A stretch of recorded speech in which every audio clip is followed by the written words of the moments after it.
Procurador-Geral da República, a todos os meus cumprimentos. Excelências, como bem explanado pelo doutor Procurador-Geral da República e pelo excelentíssimo ministro relator, cuida-se de uma denúncia apresentada pela PGR contra uma série de pessoas a quem foram atribuída a pecha de integrantes de um núcleo crucial da alegada organização criminosa que mencionada na inicial acusatória. Alexandre Ramagem Rodrigues, atual deputado federal, é apontado como um dos integrantes dessa aludida organização criminosa. Basicamente, em relação ao denunciado Alexandre Ramagem Rodrigues, a inicial acusatória faz duas imputações, ou talvez poderia chamar de dois conjuntos de imputações. Em um primeiro momento, a inicial diz que o denunciado Alexandre Ramagem teria atuado na construção de uma mensagem atentatória à credibilidade das urnas eletrônicas. Segundo o parquê, essa mensagem era de crucial importância na medida em que ela visava incutir no eleitorado, na população, um sentimento de rejeição, de desconfiança, de asco mesmo ao processo eletrônico de votação, e esse sentimento, esse mau sentimento da população seria fundamental para uma eventual, se necessária, tomada à força do poder, caso o grupo político, então, no poder não fosse escolhido para ali permanecer pelas urnas. Então, a primeira imputação se refere a essa construção da mensagem.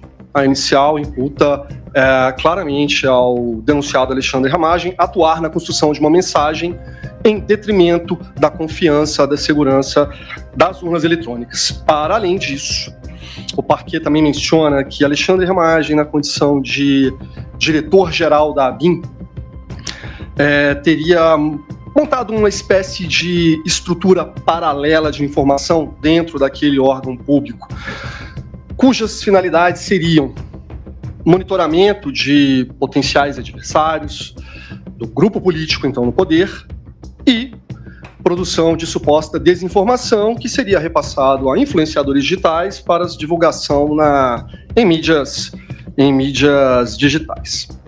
Pois bem, excelências, em relação a essa primeira imputação, a suposta atuação do denunciado Alexandre Ramagem na construção de uma mensagem atentatória à credibilidade do sistema eletrônico de votação, a denúncia, com base no relatório apresentado pela autoridade policial, apresenta 3 indícios. São 3 indícios apenas.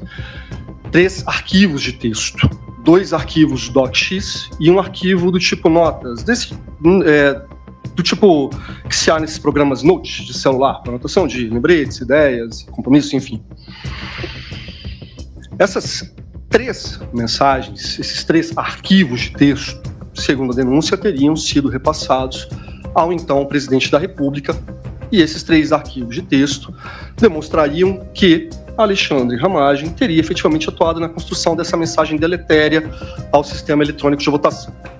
Pois bem, a primeira questão que eu gostaria de chamar a atenção de Vossas Excelências é que Alexandre Ramagem Rodrigues esteve à frente da ABIN durante julho de 2019 até março de 2022, quando se afastou do cargo para a disputa das eleições gerais que se realizariam naquele ano.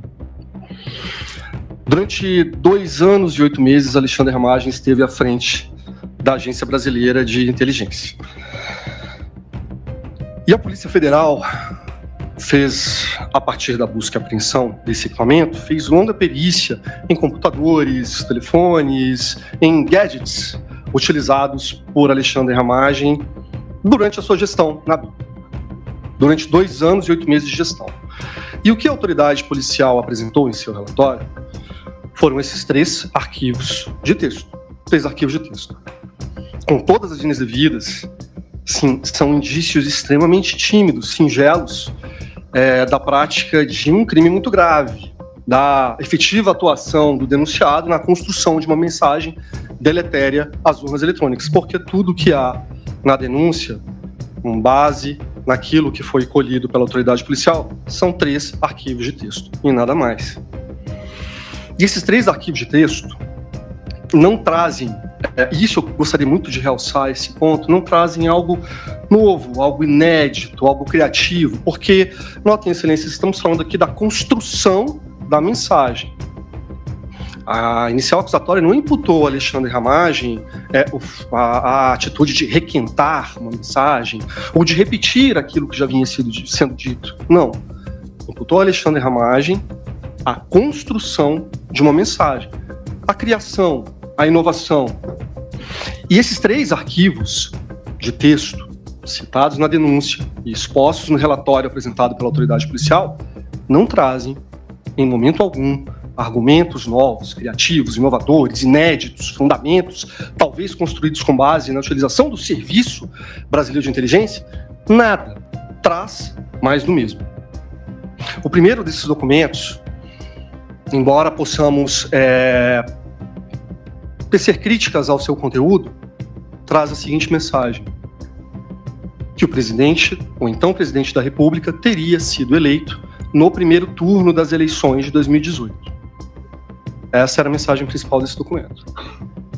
Para além disso, o documento também fazia críticas às urnas. Não, as urnas não são seguras. Não, o judiciário está muito descredibilizado ao defender dessa forma as urnas. Era isso. Era esse o conteúdo desse documento. Com todas as linhas devidas. O mais do mesmo. O requentar argumentos velhos. O próprio parquet afirma na sua denúncia que o então presidente da República, desde 2018, vinha defendendo a tese de que teria sido eleito já no primeiro turno e que, em razão de alguma manobra na manipulação das urnas eletrônicas, ele teria sido compelido à disputa do segundo turno e efetivamente vencido as eleições. Mas essa vitória, segundo ele, teria ocorrido no primeiro turno. São palavras do Ministério Público, não da defesa. Isso tudo para dizer, não há argumentos novos nesses documentos. Não há criação, construção de mensagem. O segundo documento trata de Alexandre Ramagem menciona a criação de um GT de trabalho, um grupo de trabalho na ABIN, cujo objetivo era aferir a confiabilidade e segurança das urnas. E menciona o nome de Ângelo De Nicoli nesse documento. Notem, excelências, apurar a confiabilidade e a segurança das urnas se encontra dentro do papel institucional da ABIN, sem dúvida nenhuma. É um assunto atinente à soberania nacional, à segurança do processo eletrônico de votação. E mais, a ABIN tinha um convênio firmado com a Justiça Eleitoral, com o Tribunal Superior Eleitoral, salvo engano na gestão do ministro Edson Fachin, à frente do Tribunal Superior Eleitoral, para que a ABIN atuasse junto à Justiça Eleitoral, visando o aprimoramento da segurança do processo eletrônico de votação. Ou seja, a criação de um GT de trabalho na ABIN não me parece muito construção de mensagem, até porque não há nenhum elemento nos autos, na denúncia ou no relatório, que indique, não há nenhum elemento que indique que esse GT tenha saído do papel. E a terceira mensagem, eu gostaria muito arquivo de texto, eu gostaria muito de frisar isso, foi utilizado pelo parquet para fazer uma vinculação entre o denunciado Alexandre Ramagem e o denunciado Augusto Heleno. Era um documento em que Alexandre Ramagem realmente sugeria que medidas investigativas ou decisões judiciais fossem submetidas ao crivo da AGU para que aferisse sua legalidade. Sim, há isso lá. Mas ao final desse arquivo há uma frase expressa: para que agentes públicos tenham respaldo jurídico para atuarem nesses casos, para cumprirem ou não essas determinações. Para cumprirem ou não. Alexandre Ramagem não disse para descumprirem, para se rebelarem. Esse ponto é importante porque há um documento que a denúncia alega ser o manuscrito da lavra do senhor Augusto Heleno, em que há uma sugestão também para que se encaminhem essas questões à AGU, para que a AGU emita um parecer e que o presidente da República supostamente emprestasse esse parecer força normativa. E a partir daí, o diretor-geral da Polícia Federal deveria se submeter ao comando do Exército, agentes públicos que desobedecessem esse parecer seriam presos, coisas do gênero. Não estou aqui entrando na questão da veracidade ou da autoria desse documento. Só estou mencionando o documento porque foi feito um paralelo entre esse arquivo de texto em que Alexandre Ramagem sugeriria o encaminhamento dessas questões à AGU e esse suposto manuscrito da lavra do senhor Augusto Heleno. E não há nenhuma correlação, seja de qualidade ou de quantidade, de gravidade nas medidas ali sugeridas. Friso mais uma vez, esse terceiro documento, que indicaria que Alexandre Ramagem atuou na construção de uma mensagem, se referia, basicamente, ele falou ao final: respaldo jurídico para que agentes públicos cumpram ou não determinadas ordens. Para além disso, a denúncia também apontou a existência de uma suposta ABIN paralela. Dados objetivos. A denúncia menciona um programa, uma ferramenta de inteligência chamada First Mile, que, salvo melhor juízo, permitiria a geolocalização de usuários de telefone celular a partir apenas do conhecimento do número do telefone. Realmente uma ferramenta de uso bem delicado. Essa ferramenta foi descontinuada. O seu uso foi descontinuado na gestão de Alexandre Ramagem à frente da ABIN. Foi descontinuado. Embora a denúncia tenha emprestado, sim, um papel relevante a essa ferramenta, Alexandre Ramagem, durante sua gestão, em maio de 21, descontinuou o uso dessa ferramenta. E, além disso, a defesa trouxe documentos aos autos mostrando que Alexandre Ramagem iniciou procedimentos administrativos no âmbito da ABIN para aferir a regularidade do uso, tanto na diretoria competente quanto na corregedoria do órgão. Alexandre Ramagem, o que parece, não só não permitiu a continuidade do uso dessa ferramenta, como ele foi um crítico, ou pelo menos foi um investigador da regularidade de seu uso à frente da ABIN. Há um quarto documento, chamado Positivo DocX, usado para ligar Alexandre Ramagem às supostas condutas praticadas pelos servidores Marcelo Bormevê e Giancarlo Rodrigues, ambos da ABIN, que teriam produzido desinformação relacionada ao ministro Luiz Roberto Barroso e, salvo melhor juízo, também a Vossa Excelência, ministro Luiz Fux. O documento apreendido, Positivo DocX, no computador de Alexandre Ramagem, é um documento de caráter institucional. Ele tinha informações do corpo societário da empresa Positivo, que, à época, segundo a própria denúncia, fabricava parte das urnas eletrônicas utilizadas em 2022. Nada mais. Informações sobre o corpo societário da empresa Positivo, que fabricava as urnas utilizadas no pleito de 2022. A partir daí, fez-se uma ponte, uma ligação, um salto para a utilização desse documento por esses servidores para produzir supostas informação e Alexandre Ramagem. Mas não há indício algum de ordens. Alexandre Ramagem não deu ordens. Nesse sentido, não há um indício. O que há é um documento de caráter institucional pertencente à ABIN, apreendido no computador de Alexandre Ramagem, e servidores da ABIN utilizando esse documento para a produção de suposta informação.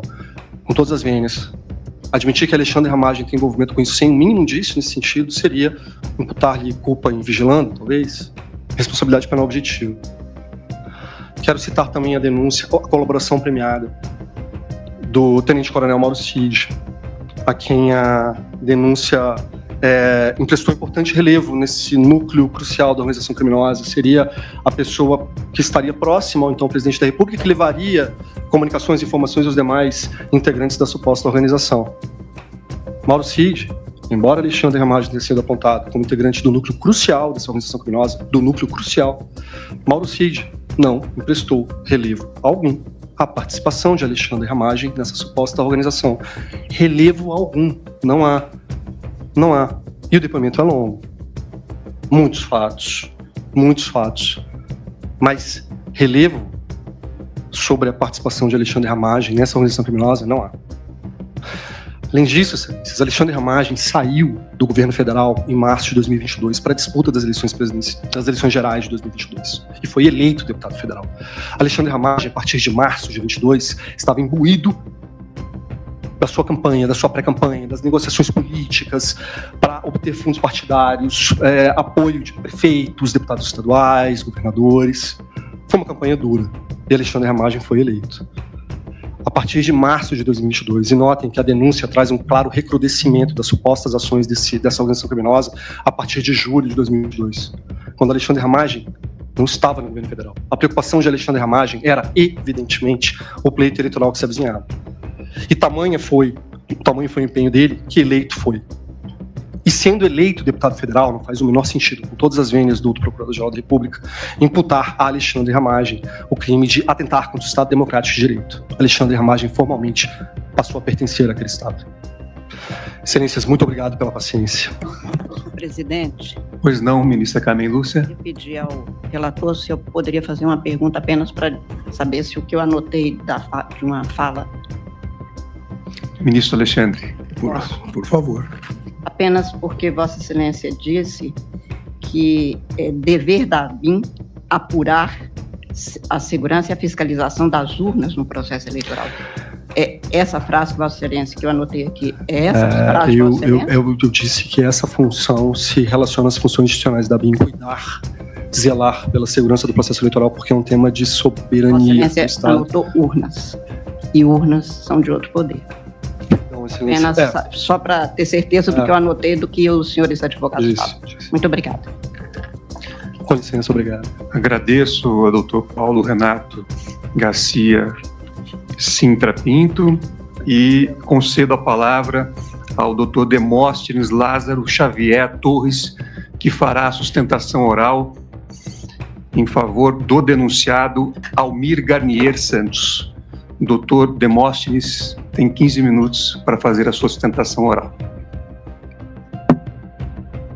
Excelentíssimo senhor presidente da primeira turma julgadora do Supremo Tribunal Federal, ministro Cristiano Zanin, Sua Excelência, o relator da PET 12.100, ministro Alexandre de Moraes, senhora ministra, demais senhores ministros, Sua Excelência, o Procurador-Geral da República, Paulo Gonet, senhores advogados, senhoras e senhores. Primeiramente, gostaria de concordar com veemência com o que disse o Procurador-Geral da República a respeito da relevância dessa matéria. Nas páginas 6 e 7 da sua denúncia, ele diz o seguinte: essa denúncia retrata acontecimentos de máxima relevância que impende sejam expostos ao mais alto tribunal do país. Então, se a defesa e a acusação concordam que a matéria é da mais alta relevância, se muitos estão dizendo que é o julgamento mais importante da história do Supremo Tribunal Federal, e o regimento interno da Casa prevê que, quando em razão da relevância da questão jurídica convier pronunciamento do plenário, será afetada essa matéria ao plenário. Daí porque nós estamos insistindo naquela preliminar que nós apresentamos para que a matéria seja remetida ao plenário da Casa, e acredito que sem oposição, pelo que disse de Sua Excelência o Procurador-Geral da República. As acusações contra Garnier, elas estão consubstanciadas e foram devidamente aqui lidas, né? Trata-se de acusação por atentado à participação de organização criminosa armada, tentativa de abolição violenta do Estado Democrático de Direito, golpe de Estado, dano qualificado pela violência e grave ameaça contra o patrimônio da União e deterioração de patrimônio tombado. Vamos juntar as três primeiras acusações de Sua Excelência o Procurador-Geral da República: organização criminosa armada, tentativa violenta de abolição do Estado Democrático de Direito e golpe de Estado. Segundo o Procurador-Geral da República, na página 258 da acusação, embora na trama tenha se imaginado utilização de fogos, armamentos, etc., no dia, os manifestantes ou golpistas, como queiram, eles estavam armados, isso está na página 258 da denúncia, com pau, estilingue e ripas de prego, o que me parece insuficiente para caracterizar organização criminosa armada. A organização, segundo Sua Excelência, o Procurador-Geral de Justiça, ela foi constituída no dia 29 de setembro de 2021, quando o então presidente Jair Bolsonaro teria feito uma live de dentro do Palácio do Planalto, dando curso prático ao plano de insurreição. Então, segundo Sua Excelência, teria começado ali. E isso durou até o dia 8 de janeiro de 2023, que é a data da manifestação popular ou da insurreição. Agora, vejam, senhores, então, essa organização começou no dia 27 de julho de 2021, 29 de julho de 2021. E o almirante Almir Garnier só foi inserido nessa organização no dia 11 de novembro de 2022, 1 ano e 4 meses depois, quando ele assinou, segundo a Procuradoria-Geral de Justiça, por ordem de Jair Bolsonaro, uma nota oficial a favor da liberdade de expressão, em conjunto com o comandante do Exército da Aeronáutica, publicada na página oficial da Força Aérea Brasileira. Eu pergunto, se os três assinaram, por que só o almirante Garnier aderiu ao plano golpista? E os outros dois? Por que os outros dois que participaram, assinaram, discutiram a nota, eles não foram inseridos na denúncia? Freire Gomes diz o porquê. Porque não foi feita a nota, Freire Gomes é arrolado como testemunha de acusação. Foi publicada não a mando de Jair Bolsonaro, porque tinha um propósito pacificador. E vamos lembrar o seguinte, Sua Excelência, o Procurador-Geral da República, fala da reunião de 5 de julho de 2022 e dedica a ela 18 páginas. Para ele é um momento crucial dessa organização criminosa. Por quê? Falou-se em uso de força. Foram palavras que ele disse aqui mesmo. No entanto, nesse dia, estavam presentes nessa reunião e, lamentavelmente, não foram listadas na denúncia Freire Gomes e Batista Júnior. E estava ausente Almir Garnier. E lá foi quando teria o ex-presidente Jair Bolsonaro dado aquele ultimato. Quem tem alguma coisa aqui para falar, fale agora ou cale-se para sempre. E os dois, Freire Gomes e Batista Júnior, permaneceram em silêncio. E a Procuradoria-Geral da República não considerou que esse silêncio fosse um apoio manifesto ao golpe de Estado. No dia 7 de dezembro, é a segunda acusação, o segundo momento contra Almir Garnier. Diz Sua Excelência o Procurador-Geral da República que foi apresentada, Bolsonaro apresentou aos comandantes, aos três, a minuta de golpe e tenta convencê-los a fornecer apoio necessário à ruptura institucional. Só que, segundo a Procuradoria-Geral da República, Garnier se colocou à disposição. E segundo a Procuradoria-Geral da República, quem disse isso foram Batista Júnior e Freire Gomes. Agora, lamentavelmente, Batista Júnior, nesse momento, estava dando uma palestra em Pirassununga. Portanto, ele não tinha como ter ouvido isso. E a própria Procuradoria-Geral da República faz essa afirmação, né? E depois, lá na frente, diz que ele estava em Pirassununga. Então, não era de desconhecimento. Portanto, Batista Júnior não falou isso. E segundo, Freire Gomes também não disse isso. Está aí no depoimento prestado da Polícia Federal. Ele apenas afirma que o documento apresentado estava em estudo e, quando concluído, seria reportado aos comandantes. Daí aparece o terceiro momento em que o almirante Garnier teria participado decisivamente dessa organização criminosa. No dia 14 de dezembro, o ministro da Defesa reúne os três comandantes. E Garnier, segundo palavras da Procuradoria-Geral da República, anuiu ao golpe. Mas anuiu como? Ficou calado. Mas naquele dia fatídico, lá, os 5 de julho, os dois outros comandantes não ficaram calados, quando teriam ouvido do presidente Bolsonaro para que eles se manifestassem, quem tivesse algo contra, inclusive o uso da força?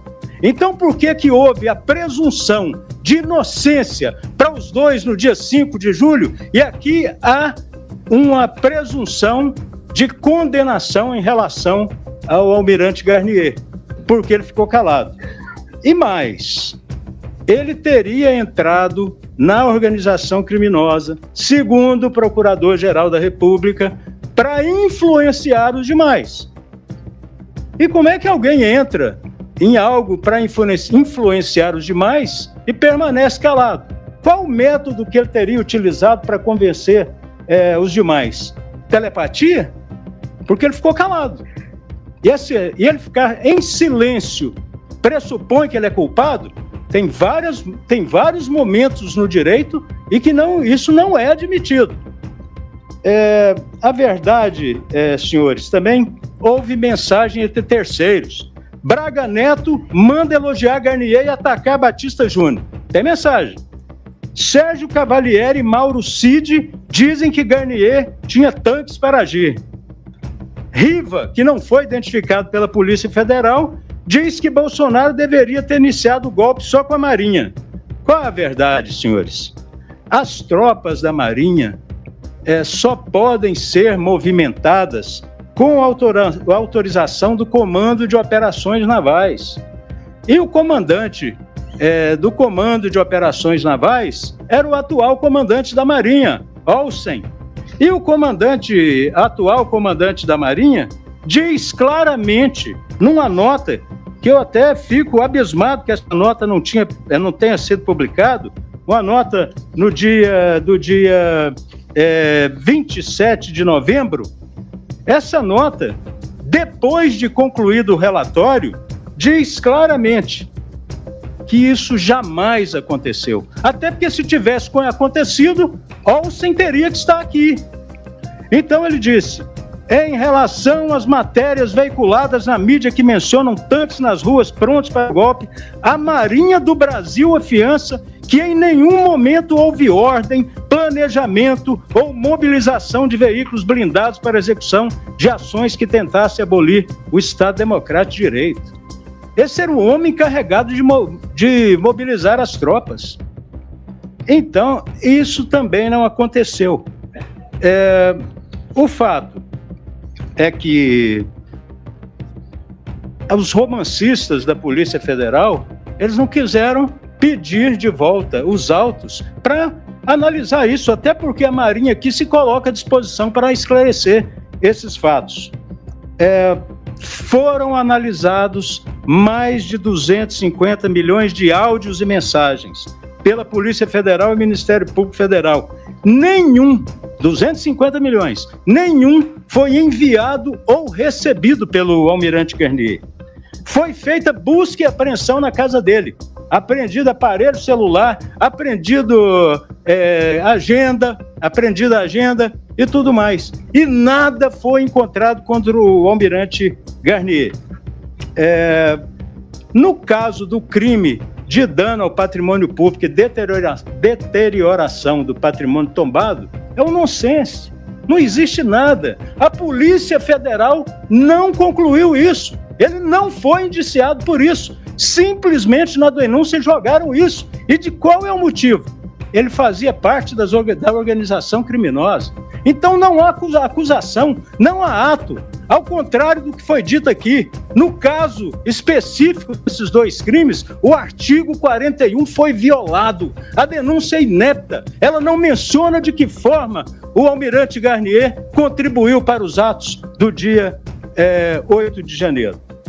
Falta liame subjetivo. E todos nós sabemos o seguinte: precisa ter um mínimo de lastro probatório. Um mínimo. Um fato típico, ele é composto, na teoria mais simples, que é ensinada em todas as faculdades, por uma conduta e um resultado, ainda que seja uma tentativa. Mas tem que ter um nexo causal, tem que ter uma ligação, e não há nenhuma ligação, não só nesses crimes, mas nos demais também. Daí, senhoras e senhores, nós estamos pedindo a rejeição da denúncia por falta de justa causa, o artigo 395.3 do Código de Processo Penal. Tem que ter elementos mínimos. Contra o almirante Garnier, só há invencionista. E não precisa mergulhar na prova para isso, não. Isso está na denúncia, nas contradições da própria denúncia. E é caso de apreciação, porque o artigo 395.3 diz claramente: rejeitar a denúncia que não tenha justa causa. Diante de tudo isso, tinha ainda muito a ser dito, mas o tempo é muito limitado, eu peço a Vossa Excelência, primeiro, que afetem ao plenário da Casa esse processo, porque o próprio Procurador-Geral da República diz que ela é de alta relevância, e que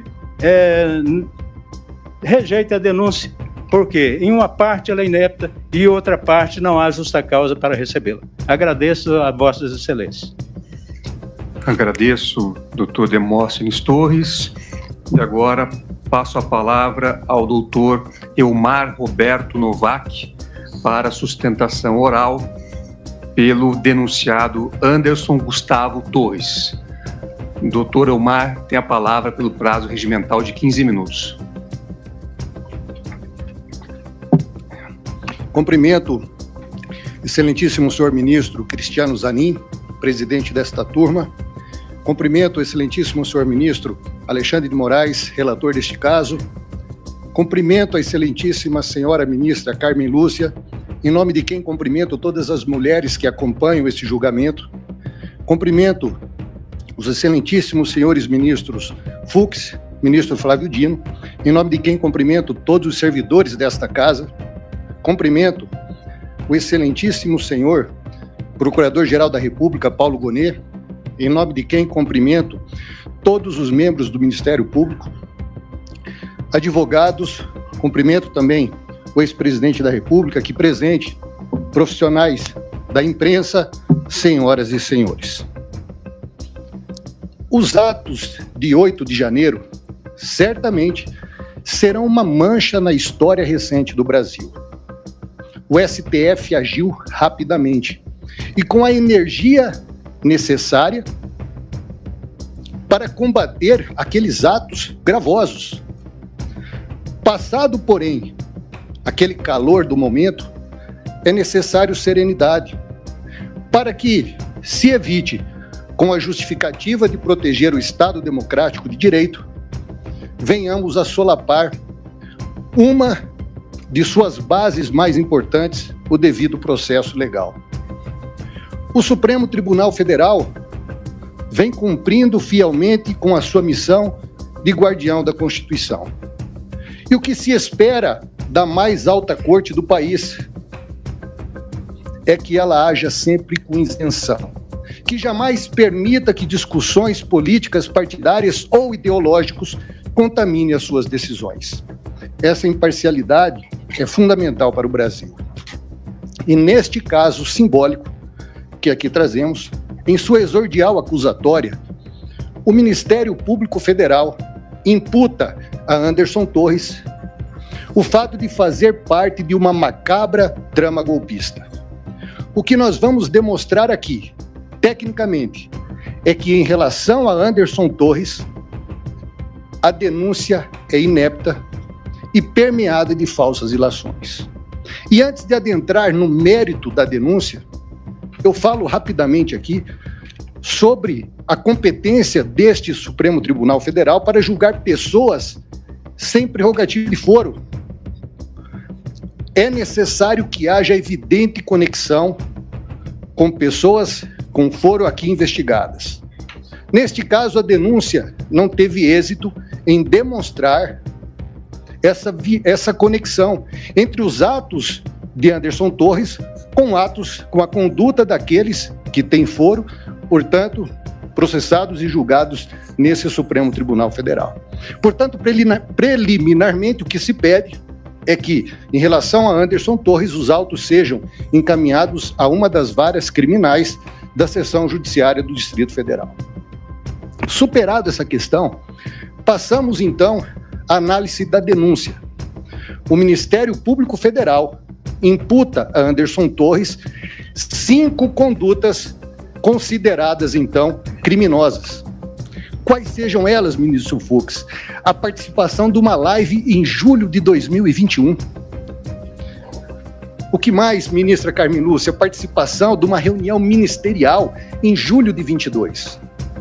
E mais, ele teria usado o aparelho estatal, notadamente a Polícia Rodoviária, para interferir nas eleições em favor do ex-presidente Jair Bolsonaro. E mais ainda, ele teria prestado assessoramento jurídico para possíveis atos golpistas, segundo a denúncia de 2 generais, além de uma possível omissão como secretário de Segurança. Ora, todas as condutas que foram elencadas pelo Ministério Público se trata da sua conduta profissional, o exercício das suas funções. Mas vamos lá, convocado pelo ex-presidente da República para participar de uma live que durou quase 2 horas, e eu duvido que tenham assistido, Anderson Torres se manifestou durante meros 4 minutos finais. Lembraram que ele estava lá e o chamaram. Anderson Torres se limitou a ler um documento que foi feito por peritos criminais federais, sem fazer qualquer juízo de valor por isso. Já mostra que é irrelevante a sua participação naquele ato. E outro detalhe importante, senhor ministro Flávio Dino. No ordenamento jurídico pátrio, a abolição violenta do Estado Democrático de Direito e tentativa de golpe foi instituído em setembro de 2021. Passou a vigorar em dezembro de 21. Portanto, essa live, senhor ministro Gonê, senhor procurador Gonê, ela não poderia servir de justificativa para o enquadramento nesses tipos penais. Em relação à reunião ministerial, Anderson Torres falou durante aproximadamente 5 minutos. Podemos dividir aqui em 3 tópicos. Primeiro, ele fala que todos os ministros devem prestar conta do que vem fazendo nas suas pastas. Segundo, ele comenta sobre a live. E terceiro, ele tece comentários a respeito de uma matéria jornalística que foi publicada pela revista Veja e pela CNN, que trazia a delação de Marcos Valério, onde, segundo a delação, senhor ministro Zanin, Marcos Valério teria citado uma possível ligação entre o PT e organizações criminosas. Portanto, quando ele fala sobre isso, não é fruto da sua imaginação, mas ele faz questão apenas de replicar notícias que saíram em respeitados veículos de comunicação. Sobre a questão da utilização da PRF para interferir nas eleições, em nenhum momento da denúncia se aponta uma conduta concreta por Anderson Torres. Pelo contrário, se tratam de ilações, palavras de terceiro. E o que é mais grave aqui, senhor ministro Alexandre de Moraes, eles omitem que na reunião estavam presentes cerca de 15 pessoas para tratar da segurança das eleições. Ora, 15 pessoas seriam cúmplices de uma ação criminosa? É óbvio que não. A realidade é que nunca foi tratado naquele momento de qualquer tipo de policiamento direcionado. Portanto, é inepto, é uma questão que não é criminosa, faz parte da rotina ao depoimento dos ex-comandantes do Exército e Aeronáutica, que dizem que Anderson Torres prestou assessoria jurídica ao ex-presidente da República em reunião que eles teriam participado. Chama atenção, em primeiro lugar, senhor Gonê, que tanto Freire Gomes como Batista Júnior foram ouvidos como testemunhas, enquanto todos os demais que teriam participado de uma reunião golpista foram ouvidos como investigados na mesma data e no mesmo horário. Chama mais atenção ainda a postura do órgão acusatório, senhor ministro Zanin, que mesmo diante de contradições e da vagueza dos depoimentos, e mesmo Anderson Torres, com seu espírito colaborativo, tendo solicitado diligências importantes para o esclarecimento dos fatos, tem optado em prematuramente oferecer a denúncia em relação a Anderson Torres. Ora, A conclusão é óbvia, senhor ministro Fux. Não havia interesse que a realidade fosse demonstrada. Os relatórios de entrada e saída do Palácio do Planalto demonstram, por exemplo, senhora ministra Carmen, que em nenhum momento Freire Gomes, Batista Júnior e Anderson Torres estiveram reunidos no mesmo local e no mesmo horário. Isso vai de encontro aos depoimentos, mostrando que os depoimentos dos ex-comandantes não correspondem com a realidade. Ao invés disso, preferiu-se dar peso descomunal a uma minuta totalmente absurda. Qualquer um que lê chega a essa conclusão. Uma minuta absurda, apócrifa, encontrada na casa do ex-ministro. Uma minuta que não tem valor jurídico algum, que circulava livremente, inclusive sendo distribuída para diversas autoridades, inclusive, senhor ministro Zanin, estava na internet. A Polícia Federal, senhor ministro Alexandre, numa tentativa desesperada de dar peso a essa prova, afirma em seu relatório, senhor ministro Flávio Dino, que Anderson Torres mentiu em seu depoimento quando disse que aquela minuta estava na internet desde dezembro. Ora, se alguém mentiu, não foi Anderson Torres. Nós juntamos uma ata notorial que mostra, sem sombra de dúvidas, que minuta idêntica ainda está na internet. E mais ainda, o detalhe mais importante, com a sua inserção, dia 12 de dezembro de 2022. A PGR silencia sobre isso. E, por fim, não há omissão de Anderson Torres quando secretário de Segurança. Ficou provado, diferente do que a denúncia traz, ficou provado nos autos que Anderson Torres programou as suas viagens de férias em julho do ano anterior e que ele adquiriu as passagens para si e sua família em novembro, quando sequer havia cogitação de qualquer manifestação no Distrito Federal. Ora, o tão falado, ministra Carmen Lúcia, relatório de inteligência número 6, ficou evidente que nunca chegou às mãos de Anderson Torres. Portanto, até o horário do seu embarque com a sua família para os Estados Unidos, não havia absolutamente nada que contraindicasse o seu plano de férias. E é relevante anotar que Anderson Torres aprovou o protocolo de ações integradas e encaminhou para os órgãos operacionais. A Secretaria de Segurança não é responsável pela parte operacional executiva. Ele mandou, então, que as instituições cumprissem. E detalhe relevante, o protocolo de ações integradas, previa diversas ações, entre elas proibia o acesso à Praça dos Três Poderes. Se o PAI fosse cumprido, nós não teríamos visto os lamentáveis atos do 8 de janeiro. Olha que detalhe interessante, um relatório de inteligência da Polícia Judiciária, que foi juntado no processo, é o documento 9, é o relatório 02 de 23, traz conversas entre o secretário substituto e Anderson Torres na véspera dos ataques de 8 de janeiro. Ou seja, no dia 7 de janeiro, à noite, Anderson Torres estava sendo tranquilizado das ações no DF. E cabe ressaltar aqui, senhor Procurador-Geral Paulo Gonet, membros do Ministério Público Federal que analisaram todos esses fatos sob a ótica do inquérito civil, chegaram à conclusão que Anderson não tinha responsabilidade, porque, de fato, o Anderson Torres cumpriu com seu mistério. Cabe reparar aqui, senhor ministro Fux, que todas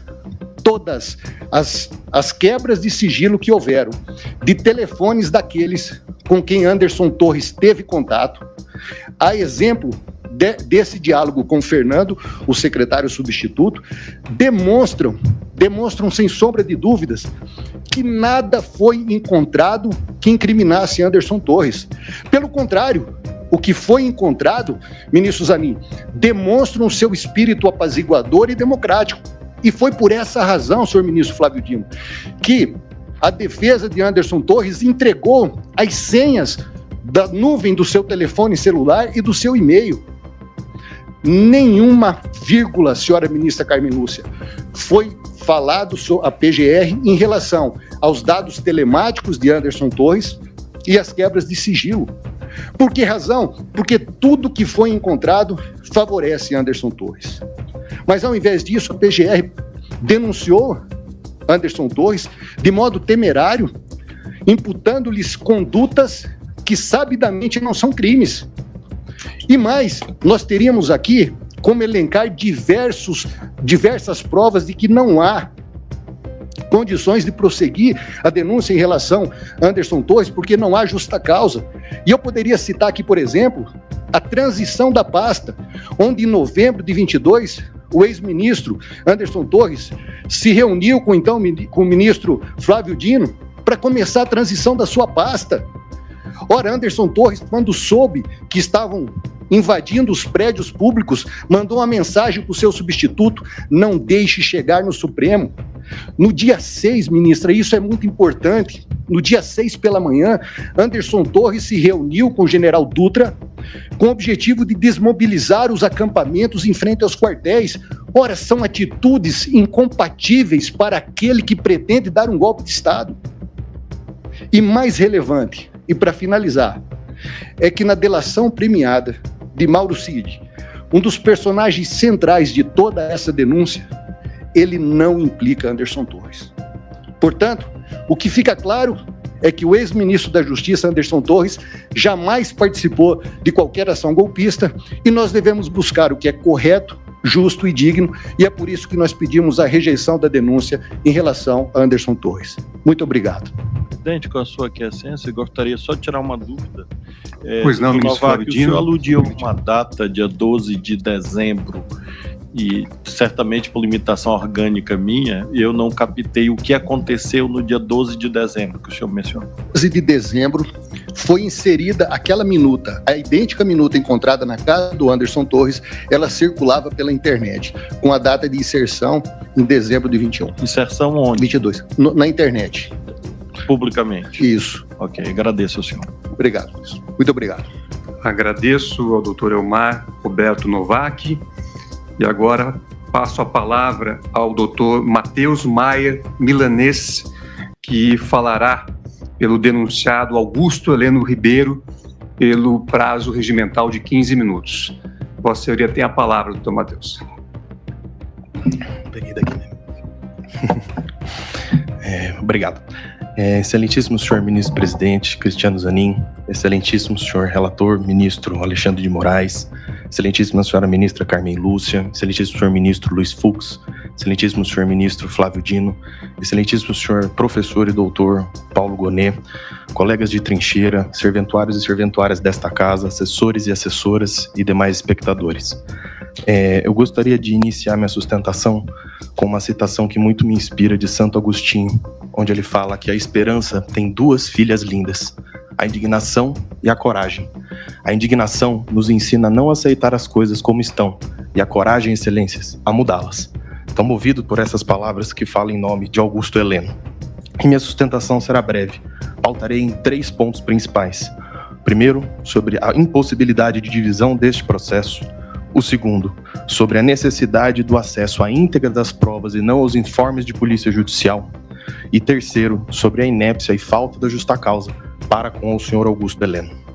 Inicialmente, começo apontando que esta defesa técnica não desconhece o entendimento da Casa de que é possível sim o fatiamento em caso de ações penais públicas, sendo que o Código de Processo Penal versa sobre queixas-crime, ou seja, ações penais privadas. Entretanto, excelências, nesse caso nós temos um ponto crucial. Os fatos são exatamente os mesmos. As denúncias apresentadas pela ilustre Procuradoria-Geral da República são as mesmas, alterando-se quem? Os denunciados, com base nos núcleos que a própria Procuradoria da República aponta. Então, qual é o problema que nós podemos ter permitindo o fatiamento? Nós podemos ter que no processo A, tal fato fique provado, e no processo B, fique provado que tal fato não existiu. Então vejamos, o indivíduo há de ser condenado num processo por um fato que existiu, ministra Carmen Lúcia, e num outro processo, ministro Flávio Dino, um sujeito seja absolvido que tal fato não ficou comprovado que não existiu. Nós teremos sentenças antagônicas e discordantes sobre o mesmo conjunto fático. Lembrando que a denúncia é a mesma, mudando somente os denunciados. Meu segundo ponto é sobre a necessidade imprescindível de acesso à íntegra das provas, não aos informes de polícia judicial. Vejamos rapidamente pela PET 12.100 que há pelo menos 13 termos de apreensão com inúmeros pendrives, telefones, documentos, agendas, o que quiser chamar. Vejamos que desses documentos, o que nós temos nos autos? O que são trazidos aos autos para apreciação, tanto da ilustre Procuradora-Geral da República quanto pelas defesas? Informes de polícia judicial, com todas as mais forçosas vênias, mas informes de polícia judiciária são análises subjetivas da autoridade policial sobre a prova. Com as mais forçosas vênias, mas a formação do opinião delicti se baseia na prova. Onde está a prova? Cadê a íntegra da suposta agenda? Porque o que foram colacionadas foram páginas da agenda. Vejamos que elas não estão numeradas. Está na ordem, excelência? Não tenho como dizer. Estas páginas estavam na agenda, ministro Flávio Dino? Não tenho como dizer. Ah, mas o senhor está levantando que a Polícia Federal está forjando provas. Não. Eu estou querendo que a defesa tenha acesso para validar os informes de polícia judicial. A garantia da escorreito processo penal também faz parte da defesa. A defesa tem que ter acesso a estes elementos de prova bruta. A defesa tem que ter acesso às mídias, às folhas, às digitalizações. Como há de se defender com base na opinião da autoridade policial? A forma da opinião delicti da Procuradoria-Geral da República foi feita em cima da opinião com todas as vênias da autoridade policial. Ou seja, não há como se defender com base em informes de polícia judiciária. E por fim, excelências, eu trago aqui a questão da necessidade de rejeição da denúncia com relação ao senhor Augusto Heleno por sua inépcia e falta de justa causa. Vamos analisar, primeiramente, o que a Procuradoria-Geral da República traz, ministro Luiz Fux, contra o senhor Augusto Heleno. Primeiro, que ele teria participado de uma live no dia 29 de julho de 2021. E aqui participar, senhores, é tal qual os servidores que estão atrás dos senhores. Ele ficou sentado, não falou uma palavra, não fez um gesto, não fez absolutamente nada. Quem participou da live falando e atuando em primeiro plano seria o ex-presidente Jair Bolsonaro. Ele ficou quieto. O Augusto Heleno não falou absolutamente nada e não se manifestou. E a Procuradoria-Geral da República aponta que esse é o primeiro elemento a comprovar que Augusto Heleno faz parte da suposta empreitada golpista. Ademais, ele aponta que as anotações que foram encontradas nessa agenda, que não tivemos acesso, repise-se, seriam, abro aspas, adotadas pelo grupo criminoso. Onde está isso?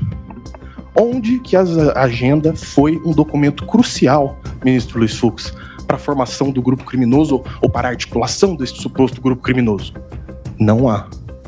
Não tem uma comprovação nos autos que fale que esta agenda foi o documento. Não há um depoimento, não há uma conversa de áudio, não há uma ligação, não há um WhatsApp, um e-mail, não há nada. Isso é, com todo respeito ao professor Paulo Gonet, uma ilação do Ministério Público. Mas eu sigo. A PGR ainda fala que existiria uma, abre aspas, perfeita sintonia com o material encontrado na posse de Alexandre Ramagem.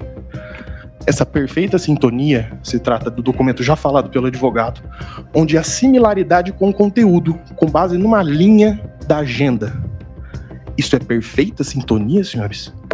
Senhora, com toda a mais forçosa vênia, a meu entendimento, perfeita sintonia é quando há igualdade. Identicamente foi encontrado todos esses documentos, olha só, essa gama de documentos, todos são idênticos. Então, os senhores e as senhoras estão dizendo que da gama de documentos todas que foram encontradas, de laudos e afins, uma linha de uma página e um documento que versam sobre um assunto é perfeita sintonia? E ainda sobre a agenda, a própria Procuradoria-Geral da República afirma que seriam anotações variadas, ou seja, um apanhado de ideias, mas que sobre elas constrói seu entendimento. E aqui eu me recordo muito, senhores e senhora, de uma série que está passando um grande streaming em que cientistas querem chegar numa conclusão e eles vão construindo provas para se chegar nessa conclusão. Então o objetivo é provar que a Terra é plana. Se faz inúmeros experimentos, inúmeros estudos para se provar que a Terra é plana. O que está acontecendo no presente caso. Por isso que falamos de terraplanismo argumentativo. Se está querendo colocar Augusto Heleno na organização criminosa. O que precisamos produzir de prova? O que nós temos que é possível enquadrar Augusto Heleno aqui? Vamos pegar tudo que for possível para falar que ele fazia parte. Só que com todas as vênias, a ilustre Procuradoria-Geral da República, ela se esquece de alguns elementos, que aqui vou elencar. Vamos lá. Primeiro, o celular do denunciado foi apreendido e sua senha fornecida à autoridade policial. Vejamos que nós não tivemos acesso a isso. Nada foi falado sobre o telefone dele. Os duas principais testemunhas de acusação, General Freire Gomes, então comandante do Exército, e Brigadeiro Batista Júnior, em nenhum momento colocam Augusto Heleno em qualquer reunião. Em nenhum momento falam que o senhor Augusto Heleno convocou alguém a participar da empreitada, mandou mensagem para alguém, que alguém falou com eles, ou seja, completamente desconhecido. Não é em nenhum momento colocado que ele teria incitado, provocado, conclamado ou agido por qualquer meio a fazer algo. Ademais, com todas as vênias novamente, esquece-se a Procuradoria-Geral da República que a posse do atual presidente Luiz Inácio Lula da Silva foi coordenada pelo então GSI e ministro Augusto Heleno, que correu de forma escorreita, sem intercorrências, com toda a segurança, tanto que empossado está o atual presidente. Esquece também a Procuradoria-Geral da República, com todas as vênias, que não há uma simples menção do general Heleno a respeito desses acampamentos na frente dos QGs. Não há uma participação do general Augusto Heleno e muito menos visita dele a qualquer acampamento que o seja. Esquece-se também a Procuradoria-Geral da República que Augusto Heleno disse perante a Comissão Parlamentar Mista de Inquérito dos atos do dia 8, de que ele respeitava o resultado das eleições e que ele respeitou o resultado das eleições. E aqui, excelências, eu trago um último elemento de prova, na verdade, o principal meio de prova deste processo, que é a delação premiada de Mauro Cid. E uma busca rápida, olhando todo o seu depoimento, eu acho o trecho que menciona Augusto Heleno, e aqui eu peço especial atenção dos senhores e da senhora. Abro aspas. E o general Heleno, ele tinha aquele jeito dele, mas acho que até pela idade, ele falava um monte de coisa, que tem nos vídeos aí das coisas, e ia embora. Então, peço atenção, eu nunca vi uma ação operacional ou de planejamento do general Heleno. Eu repiso, eu nunca vi uma ação operacional ou de planejamento do general Heleno. Então vamos lá, senhor e senhora. Como que nós vamos falar que ele fazia parte do núcleo crucial da organização criminosa, sendo que, ele não está em nenhuma reunião a ser tratada diretamente sobre esse assunto, não fala abertamente sobre isso. 2, não tem uma sequer mensagem de texto dele, áudio, conversa que o seja, abordando esse assunto para qualquer investigado, testemunha ou que o valha. 3, sequer é mencionado na alegada trama golpista e até esquecido, com todas as vênias, na sustentação oral. 4, organizou e planejou a posse do atual presidente, que transcorreu de forma clara e tranquila. E, por fim, o principal meio de prova deste procedimento, que é a delação premiada. O delator diz, ipsis literis, que nunca viu uma ação operacional ou de planejamento. Ou seja, Augusto Heleno não organizou e não planejou absolutamente nada. E não sou eu que estou dizendo, é o delator que está apontando isso. Nós temos conhecimento como defesa técnica de que o standard probatório para o recebimento da denúncia é rebaixado, mas ele não pode ser colocado ao chão, excelências. Vejamos aqui que as provas militam no sentido contrário da versão ministerial. As provas esquecidas pela Procuradoria-Geral da República atestam o contrário. A completa ausência de material probatório que Augusto Heleno fez alguma coisa. Quem ele conclamou? Os generais falam que não. Com quem ele falou? Não há. Ele publicou? Não tem. Ele esteve nos acampamentos? Não esteve. Ou seja, todos os elementos esquecidos apontam em sentido contrário, senhor presidente. Então, a conclusão a que se chega é que não há como apontar por nenhum elemento que ele seria participante do núcleo crucial da organização criminosa. Pelo contrário, as provas infirmam esse ponto. Com base nisso, a defesa pede que a denúncia seja rejeitada, seja pela falta de justa causa, ou seja pela sua inépcia com relação ao senhor Augusto Heleno. Muito obrigado, senhor presidente. Agradeço, doutor Matheus Maier Milanês, e concedo a palavra ao doutor Celso Sanches Vilade, que fará sustentação oral pelo denunciado Jair Messias Bolsonaro. Doutor Vilade tem a palavra pelo prazo regimental. Excelentíssimo senhor presidente, ministro Cristiano Zanin, da primeira turma do Supremo Tribunal Federal, excelentíssimo senhor ministro Alexandre de Moraes, eminente relator do presente caso, excelentíssima ministra Carmen Lúcia, decana dessa turma e vice-decana do tribunal, excelentíssimo ministro Luiz Fux, excelentíssimo ministro Flávio Dino, cumprimento também o excelentíssimo Procurador-Geral da República, senhoras e senhores. Senhor presidente, eu inicio a minha sustentação dizendo que o presidente Jair Bolsonaro foi o presidente mais investigado da história do país.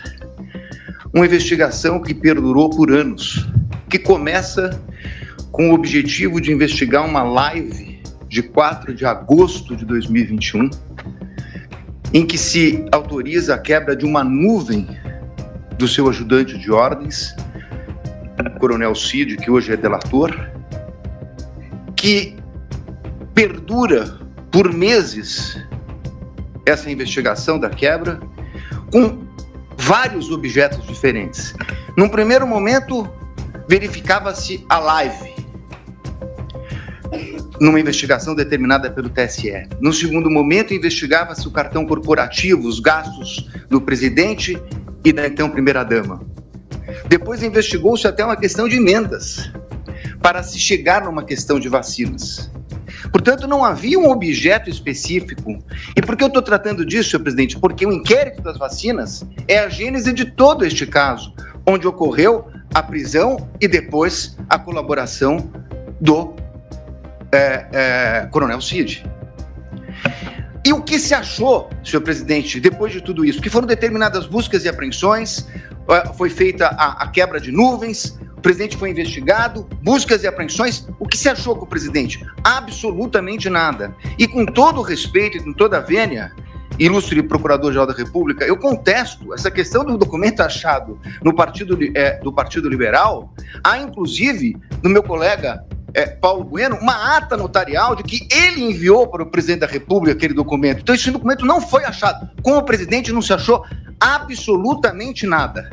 A partir daí, restava a versão do delator com uma minuta que estava no seu telefone tratando de uma questão de estado de sítio e mais absolutamente nada. Então, vem a denúncia. E a denúncia é feita, efetivamente, com duas novidades. Porque, com o estado de sítio, e baseado na palavra exclusiva do delator, seria difícil a propositura de uma ação penal.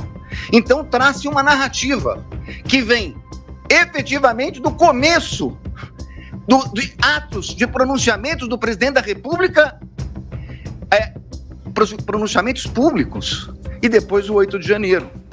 Sobre esse primeiro momento, senhor presidente, eu me permito até fazer uma digressão sobre o mérito antes de tratar das preliminares, mas é importante dizer que sobre esse primeiro momento, nós temos efetivamente uma acusação do Procurador-Geral da República de 2 artigos gravíssimos do Código Penal que tratam do golpe, e de golpe contra as instituições democráticas e contra o governo legitimamente eleito.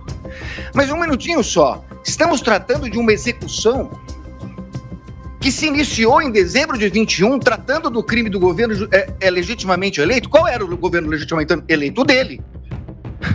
Então esse crime é impossível, com todo respeito. Falar-se em execução de crime contra o governo legitimamente eleito, que era o dele. O governo legitimamente eleito veio no final do ano de 22, com as eleições. Então, como se falar em tentativa, em início da execução? E mais, como se falar em início de execução por pronunciamentos e lives, quando os 2 tipos penais têm elementares do tipo a violência ou a grave ameaça? Não existia violência nem grave ameaça. Então é impossível falar dessa execução. Como eu disse, é porque não existia nenhum elemento. Então começa uma narrativa a respeito de pronunciamentos públicos, para terminar no 8 de janeiro. No 8 de janeiro, que nem a Polícia Federal, que utilizou, como lembrou meu colega, mais de 90 vezes a expressão possivelmente, que não havia certeza, nem a Polícia Federal, que se utilizou dessas possibilidades, afirmou a participação dele no 8 de janeiro. Não há um único elemento, nem da delação. Aí me criticam que eu digo que a delação não vale nada e estou dando... Óbvio, porque nem o delator que o acusou fez qualquer relação dele com o 8 de janeiro. Não há uma única evidência a esse respeito. Portanto, apresentou-se uma denúncia. Com essas duas circunstâncias, e eu não tenho tempo, senhor presidente, tenho que falar rapidamente, mas essa denúncia, quando veio, o ministro Procurador-Geral da República liberou 8 PETs no dia da apresentação da denúncia. Ele foi intimado, meu cliente, um dia depois. O segundo dia já era prazo. 8 petições, 45 mil documentos. Que até agora, senhor presidente, por Deus que está no céu, eu não sei dizer o que tem esses documentos relacionados com a ação penal. Essas 8 petições, eu não consegui verificar sequer relação, são 45 mil documentos. Na verdade, é um quebra-cabeça que foi, na verdade, exposto à defesa. E aí, na sequência, senhor presidente, eu queria tratar de uma preliminar que já meu colega que me antecedeu na tribuna fala da relevância do caso. Não é só a questão da relevância do caso, é a questão da competência. A minha questão principal é que o Supremo Tribunal Federal, na portaria do ministro Barroso, que encaminhou para as turmas das ações originárias, ele faz um destaque a respeito da questão do presidente da República.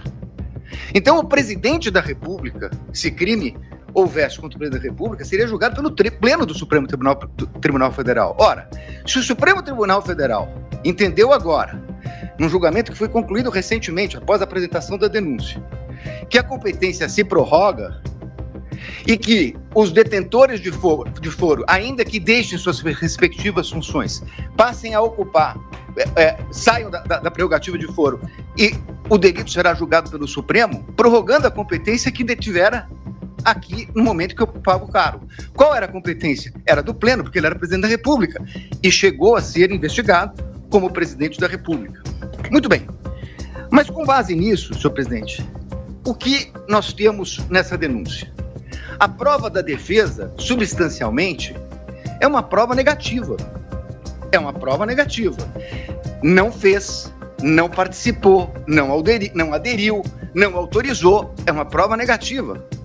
Então seria muito importante, e eu reconheço o ministro Alexandre de Moraes, Vossa Excelência despachou comigo no Salão Branco, e é verdade o que Vossa Excelência coloca, que todos os elementos da denúncia, citados na denúncia e no relatório da Polícia Federal, estão nos autos. A conversa de Mauro Cid, citada na denúncia, está realmente nos autos. Nós tivemos acesso quando é escrito por escrito, quando é por áudio, por áudio. O que não está na denúncia é a completude da mídia.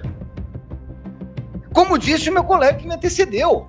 Então, senhores ministros, a pergunta é o seguinte: se eu não tenho a mídia completa, nesse momento de preliminares, não seria o caso de a defesa poder suscitar, se fosse o caso, a cadeia de custódia da prova? Mas eu não tenho a completude, eu não tenho os telefones, eu não tenho as mídias. Há uma discussão muito grande a respeito desse plano punhal verde e amarelo. Há uma reunião. Seria absolutamente imprescindível verificar as demais mensagens que foram passadas naquele dia. As outras mensagens que foram passadas pelo WhatsApp. Os outros documentos que estão na mídia. É essa a reclamação da defesa. O que nós temos, e temos tudo que a denúncia citou e tudo que o relatório da Polícia Federal citou, mas esse é o recorte da acusação. Com todo respeito, a defesa tem direito a fazer o seu próprio recorte. E isso poderia impactar, eu sei, ministro Flávio Dino, Vossa Excelência já falou aqui em outras sessões de julgamento que eu assisti, falou hoje, nós não vamos fazer Vossa Excelências não farão um julgamento aprofundado da denúncia. É óbvio, nós estamos falando aqui de um standard mínimo, de uma verificação de possibilidade do recebimento da prova. Mas é evidente que se houvesse uma mensagem comprovando que não há nenhuma relação com o punhal verde e amarelo, teria muita importância para esse momento. Porque nós estamos falando de um recebimento de uma denúncia gravíssima, por fatos gravíssimos, que o presidente da República não tem nenhuma relação com Punhal Verde e Amarelo, Operação Luneta, com Copa 22 e assim por diante. Então, a verificação das trocas de mensagem, a partir do momento que Correios dizem que falaram com o Comando Militar, que pediram audiência no Planalto, na Alvorada, que tiveram lá, o que disseram? Isso não consta, É essa a importância de verificar toda a questão. Me encaminhando para o final, senhor presidente, eu gostaria de tratar a questão da delação premiada. E aqui eu queria tratar de duas questões, que inclusive estão sendo confundidas. Aliás, tudo que fala a defesa na imprensa sai de uma forma um pouco distorcida. O que foi questionado pela defesa, ministro Zanin, é o fato de que o delator rompeu com o acordo quando vazou a delação. E saiu na revista Veja. Diz ele que foi um desabafo. É estranha essa expressão, desabafo, porque no desabafo ele diz que não tinha voluntariedade. Isso não é um desabafo. Na versão dele atual, isso teria sido uma mentira. Mas vai lá. Falou com o primo, com o irmão, com o cunhado.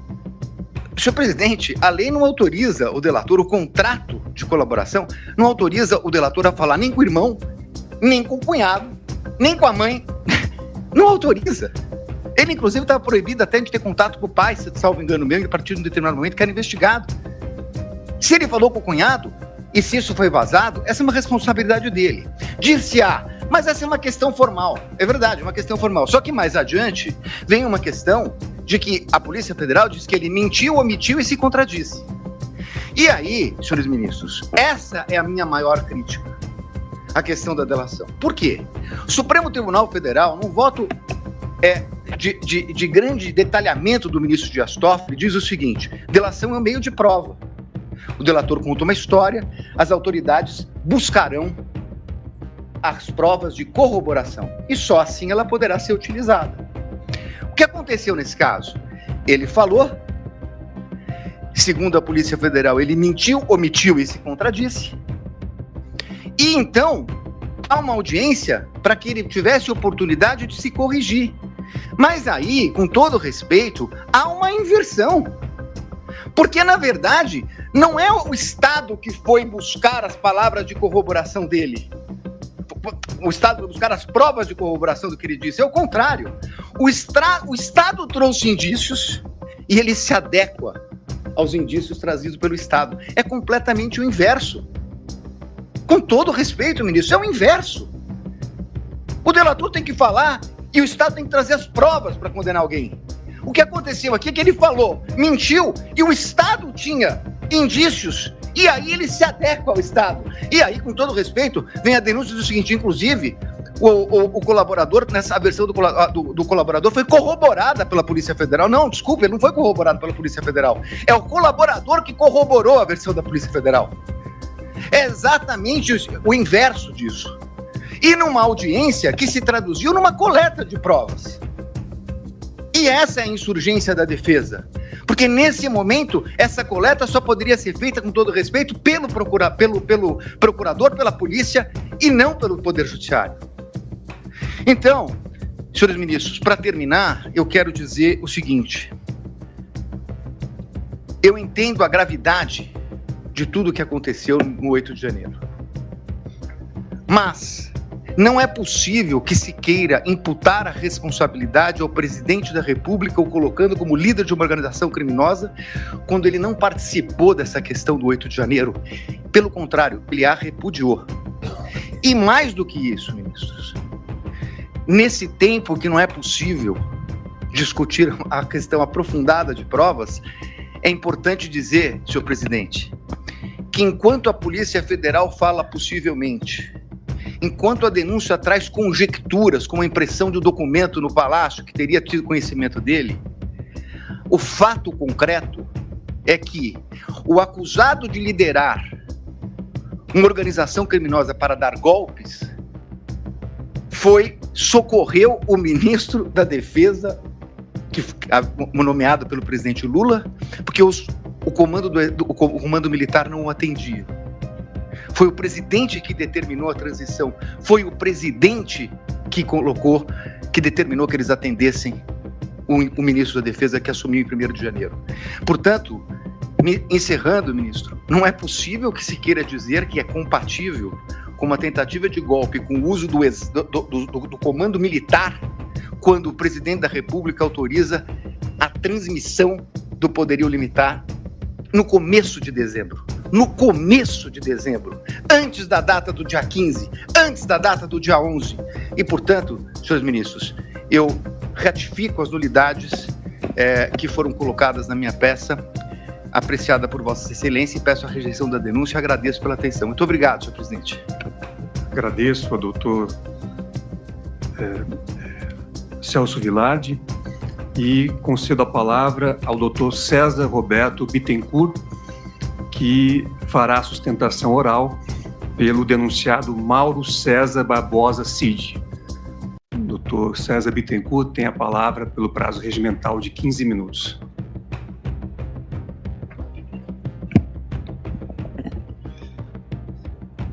Excelentíssimo senhor presidente, Sotalício, ministro Cristiano Zanin, as homenagens desta defesa, o prazer, a satisfação de estar perante Vossa Excelência, nossa decana, ministra Carmen Lúcia, nossa respeitável homenagem, o prazer, a satisfação de mais uma vez estarmos aqui, digníssimo, eminente relator, cumprimentando pelo excelente trabalho de Vossa Excelência, satisfação igualmente estarmos. Ministro Fux, umas homenagens de sempre, com prazer, satisfação em revê-lo. Eminente ministro Fábio Dino, as nossas homenagens, o nosso reconhecimento, nossa admiração a todos, Vossa Excelência. Cumprimentar o eminente procurador-geral, respeitosamente, cumprindo a sua missão. Nós estamos com uma missão relativamente simples, porque é o CID, é o delator, é ele que desencadeou o andamento dessas questões. Então, nós não temos muita coisa para falar a respeito do CID, apenas destacar a sua dignidade, a sua grandeza, a sua participação nos fatos, como testemunha, como intermediário, como, no caso aqui, está como delator. As circunstâncias o colocaram nessa situação. E como assessor que foi do presidente, ele tinha conhecimento dos fatos, tinha conhecimento dos aspectos que se desencadearam. E dessa forma, o relator Cid se desincumbiu, buscou cumprir a sua missão. Nós não temos mais argumentos, não temos necessidade de trazer outros fatos, outros argumentos, apenas destacando que o Cid é um colaborador, que ele apenas serviu à justiça, trouxe a sua contribuição, a sua parcela de contribuição para orientar, para informar, simplesmente isso. E nós fazemos uma singela sustentação, destacando a responsabilidade do Mauro Cid dentro desses fatos, dentro das circunstâncias que ele se viu envolvido e tinha que se desincumbir. Nessa circunstância, como delator, ele está realmente protegido. Nós não temos necessidade de estender a sustentação. Ele cumpriu com o seu dever, tem o direito de receber o que merece, que já está sendo concedido. E dessa forma, nós sustentamos rapidamente, dizendo que esperamos a absolvição dele, ou, no caso, até a recusa do recebimento da denúncia que está sendo iniciada. A absolvição será mais adiante. E dessa forma, nós não ocuparemos mais espaço, não ocuparemos mais tempo. Apenas pedimos, Excelência, que seja reconsiderado o recebimento da denúncia em relação ao CID, que prestou a sua formação, cumpriu com a sua missão, com a sua ministério, com a sua missão e cumpriu com o seu dever. Então, dessa forma, sem querer ocupar mais espaço de tempo, nós pedimos que seja recusado, seja não recebida a denúncia em relação ao Mauro Cid pela circunstância que ele é de colaborador. Muito obrigado, Excelências. Agradeço ao doutor César Roberto Bittencourt e concedo a palavra ao doutor Andrew Fernandes Farias, que fará a sustentação oral pelo denunciado Paulo Sérgio Nogueira de Oliveira. Doutor Andrew tem a palavra pelo prazo regimental de 15 minutos.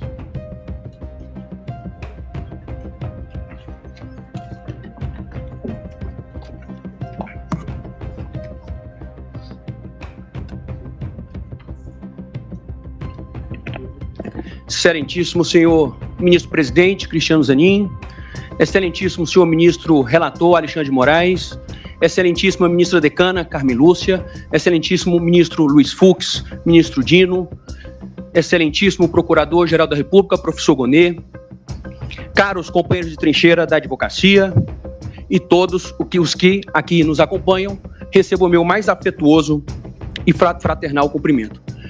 Senhor presidente, antes de iniciar propriamente essa peroração, eu gostaria de agradecer a cordialidade, a galhardia e a atenção, ministro Dino, com que fui recebido pelos ministros desta egrégia primeira turma. E me fez recordar, ministra Carmen, um diálogo que eu gosto muito da clássica peça do Shakespeare, o Hamlet, o diálogo entre o príncipe Hamlet e o Lorde Polônio, que os artistas estão chegando na cidade, e quando os artistas estão chegando na cidade, o príncipe Hamlet fala para o Lorde Polônio, olha, cuida bem deles. E o Lorde, tentando acalmar o príncipe, fala, príncipe, pode ficar tranquilo, que eu vou tratar eles como eles merecem. O príncipe Hamlet fica desesperado e fala, por favor, não faça isso. Se a gente tratar as pessoas como elas merecem, ninguém escapa do chicote. Então, muito obrigado por terem me recebido, me tratarem muito melhor do que este advogado merece. Eu venho a esta sagrada tribuna da primeira turma do Supremo Tribunal Federal em defesa, ministro Zanin, da verdade, em defesa do direito, em defesa da justiça, em defesa da honra e da reputação do general Paulo Sérgio, um homem honradíssimo, que foi comandante do Exército Brasileiro, do Exército de Caxias. E como aprendi com o ministro Dino, quem tem honra, defende. E o general Paulo Sérgio está sendo objeto de uma acusação criminal, eventualmente de um processo criminal, e como nós sabemos, o processo criminal, o procedimento, o sistema de justiça criminal é um ritual de humilhação e degradação moral.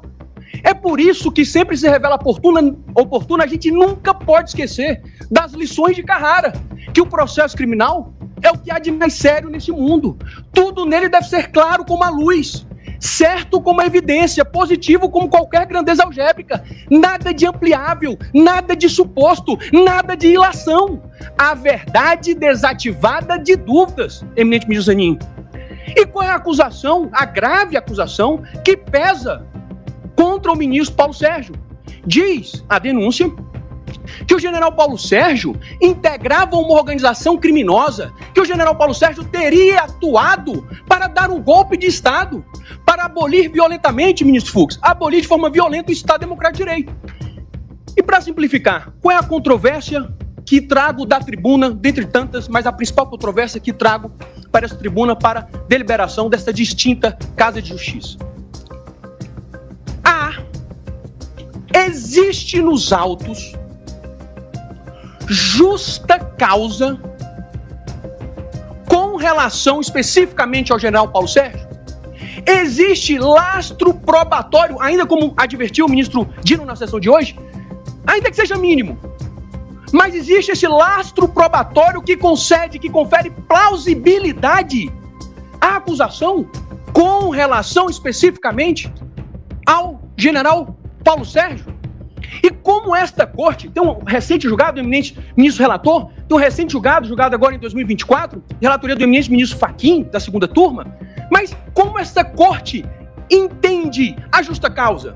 Nós sabemos, a gente não ignora que agora não é o momento do exame profundo, mas tem que ter elemento, ainda que mínimo tem que ter. Como esta casa entende?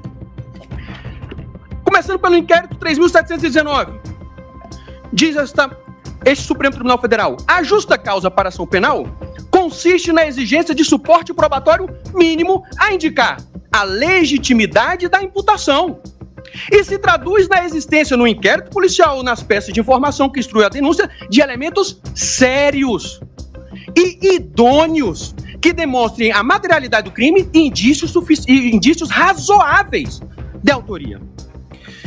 E nesse inquérito mais recente, agora, ministra Carmen, do ano de 2024, em que a denúncia foi rejeitada, nesta fase processual, ensina essa Suprema Corte: a proposta acusatória carece de elementos de informações sólidos, capazes de evidenciar a materialidade delitiva e o indício de autoria a denotar a impossibilidade de deflagração da ação penal por falta de justa causa. No voto, o ministro Fachin diz brilhantemente, aspas, de fato, a versão ministerial conflita, e aqui é um ponto importante que casa com o presente caso e casa com a situação específica do general Paulo Sérgio. Diz o ministro Fachin, aspas, a versão ministerial conflita com a perspectiva fática exposta pelos colaboradores, além de se valer de pressupostos genéricos para comatar as lacunas verificadas na investigação. Então, a controvérsia é muito simples, eminente ministro Fux. Tem elementos sólidos para receber a denúncia com relação ao general Paulo Sérgio? Ou a narrativa constante da denúncia colide com a própria delação ou colaboração premiada? Essa é a pergunta que coloco para a deliberação deste nobre e distinto colegiado. Para tanto, eminente ministra Carmen, tem um atrevimento, ministro Gino, de convidar para examinar o que diz a prova dos autos. Qual é o principal elemento utilizado para o oferecimento da denúncia? Qual é o principal elemento? O mais badalado constante dos autos? Delação de Mauro Cid, delação do coronel Cid, colaboração do coronel Cid. E o que ela diz, eminente ministro Dino, com relação ao general Paulo Sérgio? Peço licença para fazer a leitura. Aspas. Nesse sentido, indagado sobre os elementos que têm conhecimento em relação aos referidos fatos investigados, respondeu que, depois que acabou o período eleitoral, o então presidente Jair Bolsonaro recebia diversas pessoas, sempre no Palácio da Alvorada, que essas pessoas que visitavam então o presidente formavam 3 grupos distintos. E continua mais à frente, que esses grupos aconselhavam, mais à frente, que outro grupo entendiam, esse outro grupo, palavras expressas aqui da delação, entendiam que nada poderia ser feito diante do resultado das eleições, que qualquer coisa em outro sentido seria um golpe armado, que esse grupo era, ministro Fux, que esse grupo era totalmente contra isso, que o grupo era composto pelo comandante do Exército, Freire Gomes, pelo general Paulo Sérgio, então ministro da Defesa, que esse grupo temia que o grupo radical trouxesse um assessoramento e levasse o presidente Jair Bolsonaro a assinar uma doideira. A delação do coronel Cid vale ou não vale? Ou só vale para receber a denúncia? Ou só vale para acusação?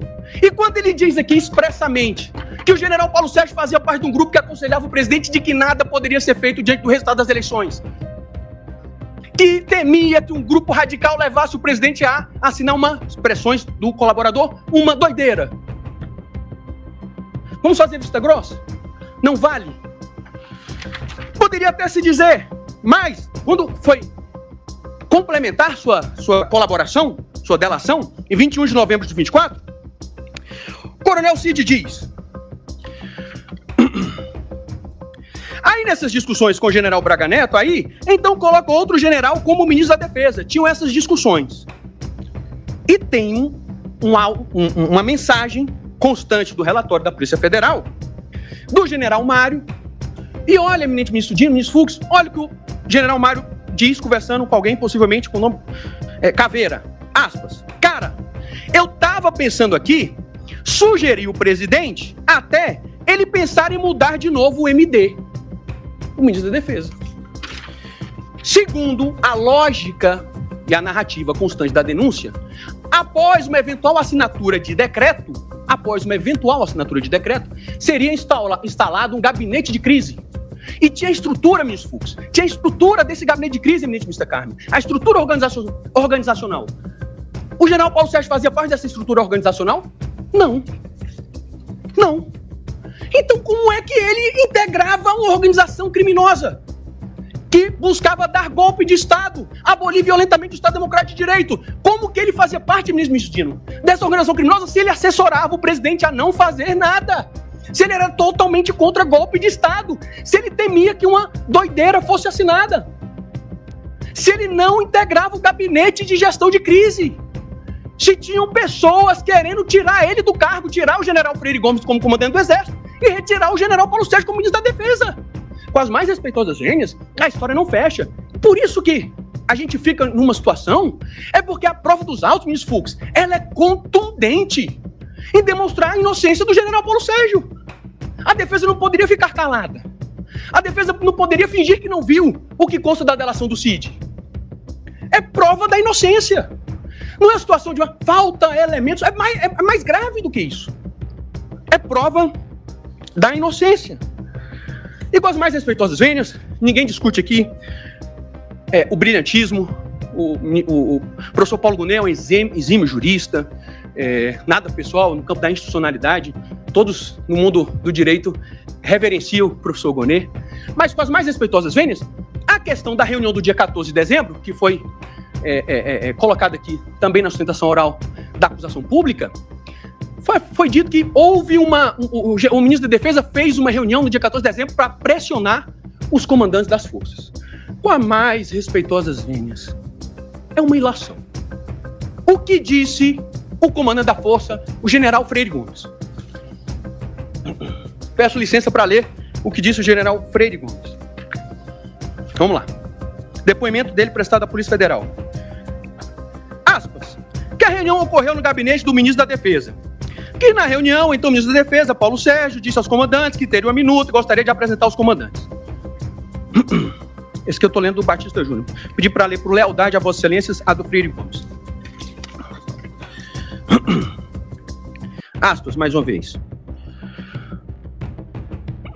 Indagado como se deu a apresentação feita pelo então ministro Paulo Sérgio aos comandantes das forças e qual era o teor da minuta por ele apresentado, respondeu que o ministro da Defesa, general Paulo Sérgio, apresentou aos presentes a minuta de decreto, que era mais abrangente que a apresentada pelo então presidente Jair Bolsonaro, que da mesma forma decretava o estado de defesa. E mais pra frente, que da mesma forma o depoente, o brigadeiro Batista Júnior, como comandante, se posicionaram contrários às medidas constantes na minuta do decreto. Que acredita que da mesma forma o almirante Garnier não se manifestou sobre o conteúdo. Atenção agora, ministro Fux. Me perdoe, ministro Dino. Esse aqui é o ponto fulcral. Que o ministro da Defesa não questionou o posicionamento do depoente e do brigadeiro Batista Júnior. Mais uma vez, que o ministro da Defesa não questionou o posicionamento do depoente e do brigadeiro Batista Júnior. Então, como afirmar, ministra Carmen, que o ministro da Defesa teria pressionado o comandante do Exército e o comandante da Força Aérea? Se eles dizem, o brigadeiro Batista Júnior, o comandante da Força Aérea, disse que o general Paulo Sérgio ficou calado. Se o próprio general Freire Gomes, tinham 4 pessoas naquela reunião, 2 delas falaram que o ministro da Defesa não questionou. E aí um detalhe. Então, pressionar, com as mais respeitosas vênias, não é uma verdade, é uma distorção, é uma ilação. E aqui um detalhe muito importante, uma nuance, eminente ministro relator, ministro Alexandre de Moraes. O general Paulo Sérgio era ministro da Defesa. Como nós sabemos, ministro Cristiano Zanin, o país estava polarizado, era carta, era grupo de WhatsApp. O general Paulo Sérgio tinha a responsabilidade de evitar uma ruptura, de manter a unidade das Forças Armadas. Os comandantes de forças tinham que ter conhecimento, eventualmente, se existia, segundo a denúncia, existia uma minuta, os comandantes de força tinham que ter conhecimento. E ele não pressionou, isso é inequívoco. Fez a reunião, sondou e pronto. Com as mais respeitosas vênias, não existem elementos sólidos com relação ao general Paulo Sérgio, e como este Supremo Tribunal Federal já decidiu, eminente ministro Zanin, a denúncia, a narrativa constante da acusação colide com a própria delação premiada e com os demais elementos de prova, que são contundentes. Me perdoe, eminente presidente, mas também aprendi com o ministro Dino, é a contundência dos justos. É a contundência dos justos. Me encaminhando para o final, ninguém sabe melhor do que Vossa Excelência, eminente presidente, ministro Cristiano Zanin, que a advocacia é luta e esperança. Luta pelo direito e esperança que o direito triunfe. Cultura nos exortava a ter fé no direito como o melhor instrumento para a convivência humana, ter fé na justiça como destino natural do direito. Porém, para além de ter fé na justiça, para além de ter fé no direito, eu tenho confiança que esta primeira turma tomará, ministra Carmen, a melhor decisão, porque existem juízes na primeira turma do Supremo Tribunal Federal, e que na tarde desta terça e quarta-feira triunfe o direito e a denúncia com relação ao general Paulo Sérgio seja rejeitada. Me perdoem qualquer excesso, muito obrigado pela atenção. Agradeço ao doutor Andrew Fernandes Farias e concedo a palavra ao Dr. José Luiz Mendes de Oliveira Lima, que fará a sustentação oral pelo denunciado Walter Souza Braga Neto. Dr. José Luiz, seja bem-vindo. Falará pelo prazo de 15 minutos, prazo regimental.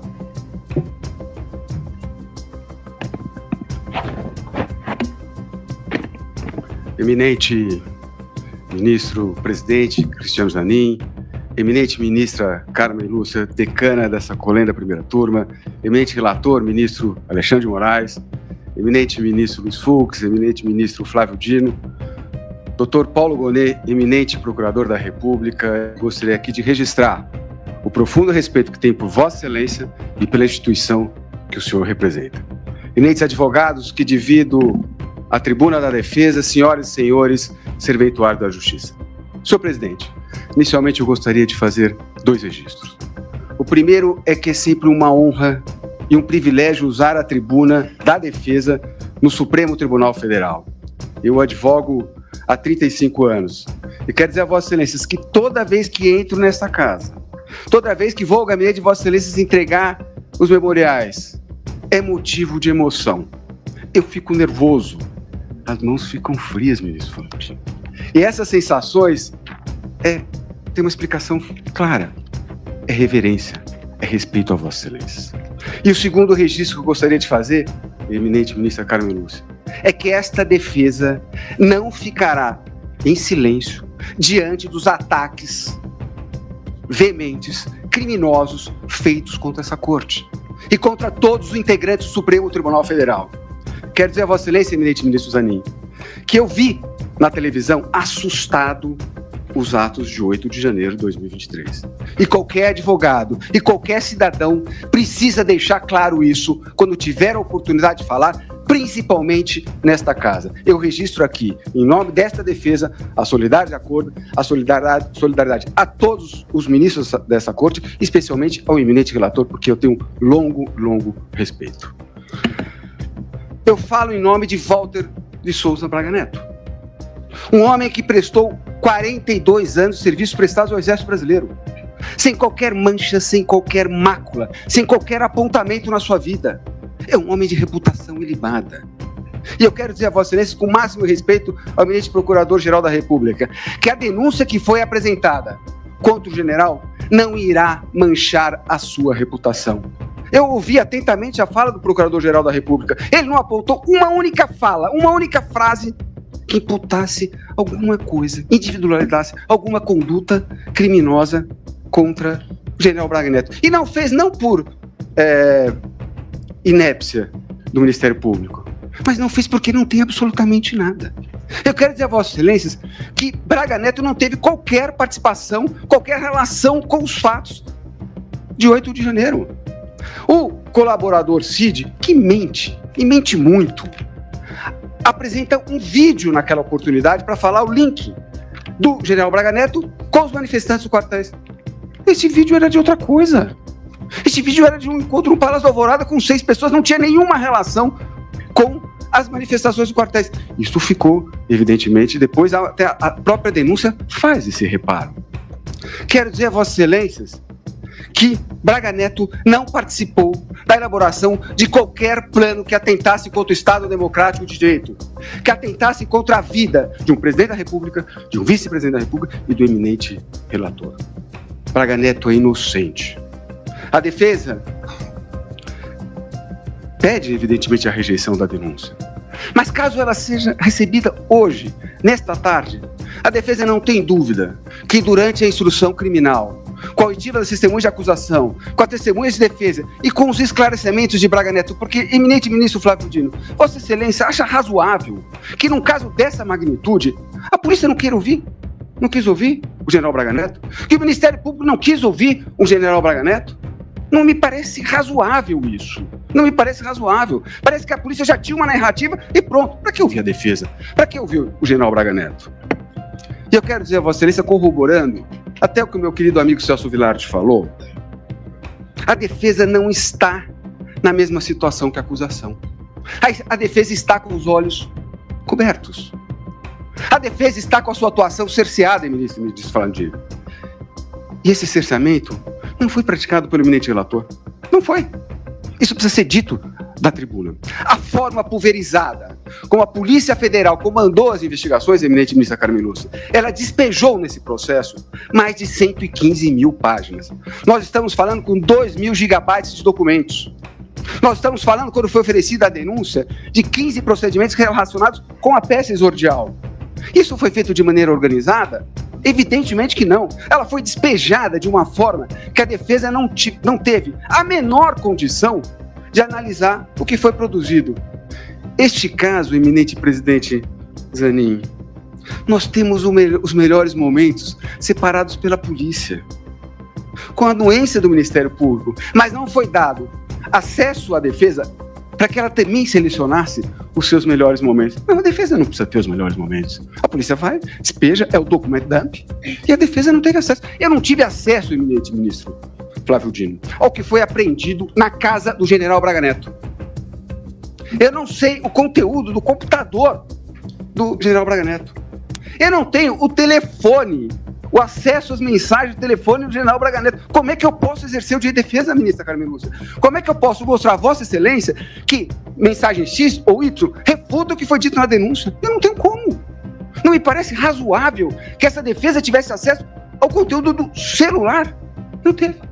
A operação Tempos Evitados não tem o relatório do que foi apreendido com o meu cliente. Portanto, a defesa está, sim, sem o direito de poder selecionar os seus melhores momentos. E num caso dessa magnitude, que muitos dizem que é o julgamento mais importante do Supremo Tribunal Federal, não pode ter nenhuma mácula, não pode ter nenhuma mancha. A defesa tem que ter acesso a tudo. A Constituição diz isso. E uma última questão do cerceamento de defesa, que nós mencionamos na nossa peça, é nós pedimos acesso integral ao procedimento da colaboração premiada na Procuradoria-Geral da República. O eminente relator entendeu que não era o caso de nós termos acesso, nós divergimos desse entendimento, respeitamos, mas divergimos, entendemos que a defesa tem que ter acesso a tudo. E a colaboração premiada do coronel Mauro Cid? Ela não pode ficar em pé. Ela não pode ficar em pé.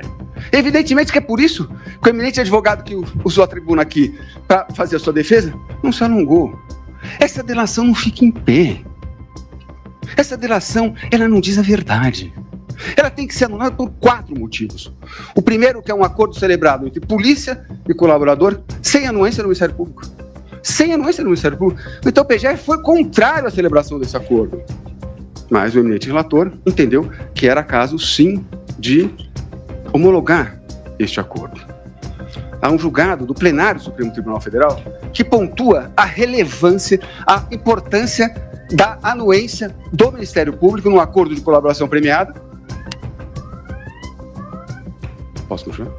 Pois não, doutor José Luiz. Celebrado entre a Polícia Judiciária e o colaborador. Então, esse é o primeiro motivo. E o segundo motivo, presidente Zanin, é a voluntariedade. Neste caso, não existiu a voluntariedade. E quem diz isso? O delator. O delator disse que não, que foi coagido. O delator disse que foi coagido pela Polícia Federal. Isso está nos autos. A revista Veja Online, ela publicou diálogos feitos com o colaborador e eu peço vênia para ler uns trechos. Eles queriam que eu falasse coisa que eu não sei, que não aconteceu. PET 11767, peça 85. Não vai adiantar, não adianta. Você pode falar o que você quiser. Eu vi isso ontem. Eles não aceitavam e discutiam. Discutiu? Que a minha versão não é verdadeira. Que não podia ter sido assim. Que eu estava mentindo. PET 11767, peça 86. Eu vou dizer, pelo que eu senti, eles já estão com a narrativa pronta deles. É só fechar.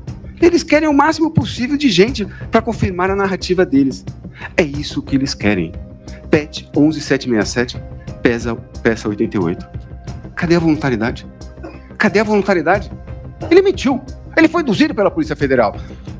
O eminente relator designa uma audiência e designa um magistrado, um juiz instrutor para presidir essa audiência. E nesta audiência, ministro Flávio Dino, ele ratifica que foi coagido. E num ponto exatamente que atinge o nosso cliente, o general Braga Neto. Olha o que diz o senhor colaborador quando inquirido pelo juiz instrutor. Por exemplo, eu não vou lembrar de tudo. Mas, por exemplo, ele disse que teve uma reunião que aconteceu na casa de fulano de tal. Aí ele queria saber o motivo da reunião. Eu falei, não, o motivo da reunião era um encontro de amigos, né? O fulano de tal estava na cidade e quis cumprimentar o general. Mauro Cid, ele prossegue nesse relato dizendo que os policiais falavam para ele, aí não, mas não pode ser só isso. Pô, mas peraí, não é possível que um general... E concluiu, ministro Flávio Dino, então eles tinham uma outra linha argumentativa, né, do que eles estavam investigando. E a linha que eu estava trazendo na minha versão dos fatos era outra, PET 11767. Ou seja, a Polícia Federal queria que ele incriminasse quem? O meu cliente. Quem disse isso? O colaborador. Cadê a voluntariedade? Ao término dessa audiência foi decretada de ofício a prisão do colaborador. Terceiro motivo, é mentiroso. Com perdão de expressão, é mentiroso. Prestou 9 depoimentos e não fala absolutamente nada do general Braga Neto. Quando estava com o risco de perder o seu acordo, aí sim, ele fala um detalhe, ministro Flávio Dino, que é simples, ministro Fux, é o financiamento do plano. Quer dizer que ele presta 9 depoimentos, esquece de falar um detalhe que me parece que é fundamental, que é a entrega do dinheiro, ministra Carmen Lúcia. E ele esqueceu de falar. Por que ele esqueceu? Porque ele é mentiroso. Ele mente. Ele joga isso na reputação de um homem de 42 anos de serviço prestado ao Exército Brasileiro com uma tranquilidade. Portanto, esse é o terceiro fundamento que a defesa de fato colocou nas suas razões e no seu memorial para que seja anulada essa colaboração. E o quarto e último fundamento, com a máxima vênia ao eminente relator, que sempre vou render minhas homenagens a ele, é a participação de Sua Excelência na audiência com o Mauro Cid. A defesa entende que cabe ao Poder Judiciário, nesta questão, apenas analisar a regularidade e a voluntariedade. Entende a defesa que não é o caso do Poder Judiciário ter uma manifestação mais efetiva. Presidente Zanin, registro aqui que é sempre uma honra estar com Vossa Excelência, reencontrá-lo agora, sentado no Supremo Tribunal Federal e presidindo esta colenda turma. Vossa Excelência sabe o respeito e a admiração que tenho pelo senhor. A defesa pede que seja reconhecida a nulidade do feito a partir do momento da nossa intimação pelo cerceamento de defesa, porque a defesa não teve a chance de ter o acesso ao material bruto, ela não teve a chance de apresentar os seus melhores momentos, como teve a acusação com a anuência do Ministério Público. A defesa pede, num segundo momento, a rejeição da peça exordial, porque ela é baseada, sim, no acordo de colaboração premiada viciado, com todas as questões que eu coloquei aqui, um acordo de colaboração premiada com o máximo respeito, eminente ministra Carmen Lúcia, mentiroso. E o último fundamento da rejeição é porque não há, na peça exordial, uma única conduta descrita pelo Ministério Público. E repito, não há, porque o general Braga Neto não praticou qualquer conduta criminosa. Eram essas as questões que eu gostaria de colocar desta tribuna, renovando a Vossa Excelência, a todos os ministros integrantes desta colenda primeira turma, e da eminente ministra Carmen Lúcia, porque eu tenho profundo respeito e carinho. Mais uma vez, presidente, muito obrigado pela atenção. Agradeço ao Dr. José Luiz Mendes. Chegamos ao fim de mais um vídeo. Espero que você tenha gostado e, mais importante, que tenha refletido sobre tudo o que discutimos aqui. Se você apoia os valores conservadores e acredita em um Brasil mais forte e unido, não deixe de curtir, comentar e compartilhar. Isso ajuda a fortalecer nossa voz e a espalhar a verdade para mais pessoas. E claro, não se esqueça de se inscrever e ativar o sininho para não perder nenhum conteúdo. Juntos, vamos continuar essa luta. Até o próximo vídeo.